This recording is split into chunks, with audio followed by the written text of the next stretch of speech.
It's really just a matter of going out and executing better in the pass game, and we've got to be able to do that. You had a number of kind of backfires, I'd call them, losses on, I think, 10 plays that were negative or interceptions.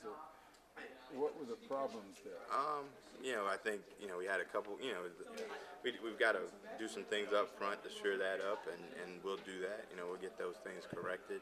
They were bringing a bunch of blitzes, so it kind of puts you in some positions, where they were creating some one-on-ones, and we've got to sure those things up and get a little bit better in that part of our game, and we've got to develop with some of these young receivers, got to be able to develop some depth in the passing game, and that's just part of what we've got to be able to do to get where we got to get as a team.